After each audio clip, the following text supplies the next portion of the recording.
പൂഞ്ഞാർ ജനപക്ഷ സ്ഥാനാർത്ഥിയായിട്ട് മത്സരിക്കാൻ ഞാൻ തീരുമാനിച്ചു. ജനപക്ഷ സ്ഥാനാർത്ഥിയാണ്, ഇടതുപക്ഷമല്ല വലതുപക്ഷമല്ല.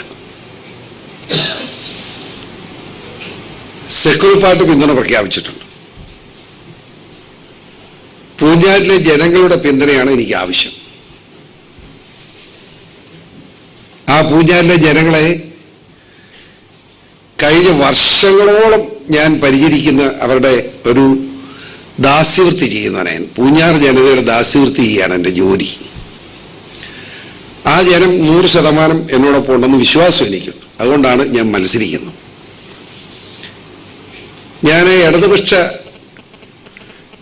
ജനാധിപത്യ മുന്നണിയുടെ സ്ഥാനാർത്ഥിയായി മത്സരിക്കുമെന്നാണ് കരുതപ്പെട്ടിരുന്നു. ഇടതുപക്ഷ ജനാധിപത്യ മുന്നണി സ്ഥാനാർത്ഥിയെ മത്സരിക്കുമെന്നാണ് കരുതപ്പെട്ടിരുന്നു. പക്ഷേ കാരണം എനിക്കറിയില്ല. പൂഞ്ഞാർ സീറ്റ് ഞാനവിടെ സിറ്റിംഗ് MLA ആണ്. സിറ്റിംഗ് MLA എന്ന നിലയിൽ എന്നെ അവിടുന്ന് മാറ്റി നിർത്താൻ ആർക്കും കഴിയില്ല. ഏത് മുന്നണിയാണെങ്കിലും സിറ്റിംഗ് MLAക്ക് സീറ്റുണ്ട്. പക്ഷെ എന്തോ പൂഞ്ഞാറിലെ സീറ്റിൽ മാത്രം